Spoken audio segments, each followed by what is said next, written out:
அதுக்கு முன்னாடி இன்னொரு விஷயம் என்ன அப்படின்னா, ஜெயிலர் படத்துல நடிச்ச சிவராஜ்குமார் அவர்களுக்கு வந்துட்டு கேன்சர் அப்படின்னு சொல்லியிருக்காங்க. இப்போ பாதி பேருக்கு என்னன்னா, நல்ல நடிகராச்சேப்பா, நல்ல மனுஷன் அப்படின்ற மாரி இருக்கும். சில பேருக்கு என்னன்னா, ஜெயிலர் பார்ட் 2ல வந்துட்டு அவர் நடிக்கிற மாரி இருந்தது. அவர் நடிக்க இருந்த படம்லாம் என்ன ஆச்சு? நடிப்பாரா? அப்படின்ற மாரிலாம் கேட்டுட்டு இருக்காங்க. அது மட்டும் இல்லாம அவரோட சொத்துக்கள் எல்லாம் வந்துட்டு ஆசிரமத்துக்கு எழுதி குடுத்துட்டாரு சொல்றாங்க. அவர பத்தி ஏதாவது சொல்ல முடியுமா? இல்ல ஆக்சுவலா இந்த தகவல வலைப்பு வச்சுல நான் தான் ம், சொன்னேன். ம். இவங்க என்னவா புரிஞ்சுக்கிட்டாங்க அப்படின்னா, அவருக்கு கேன்சர் வந்துருச்சு. அதனால சொத்தெல்லாம் எடுத்து ஆசிரமத்துக்கு எழுதி ம், ம், குடுத்துட்டாரு. ம். அப்படிங்கிற மாரி எடுத்துக்கிறாங்க. அது கிடையாது. ராஜ்குமார் இறப்பதற்கு முன்னால, அவரு நம்ம சொத்தெல்லாம் எல்லாருக்கும் பிரிச்சு குடுத்துருவோம் பிள்ளைகளுக்குன்னு சொல்லி ஒரு ஈக்குவலா பிரிச்சு குடுத்துட்டாரு.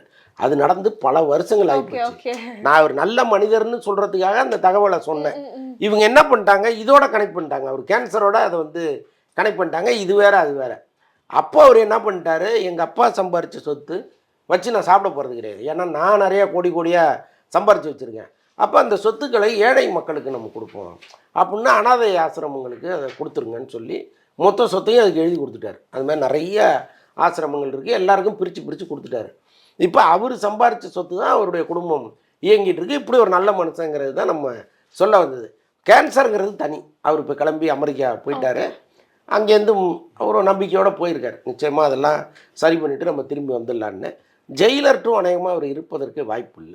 ஏன்னா அவர் 6 மாசம் கழிச்சு தான் திரும்ப வராரு இங்க. ஓகே. இப்ப அவர் நடிக்க இருந்த பார்ட் யாரு? தெரியல, யாராவது ஒரு கன்னடா ஆர்டிஸ்ட் பேசுவாங்க நிச்சயமா. ஏன்னா ஒவ்வொரு மாநிலத்திலேருந்தும் ஒரு முக்கியமான நடிகரை பெரிய உள்ள படம். போடுறதுனால, கொஞ்சம் யாரையாவது போடுறதுக்கு வாய்ப்பு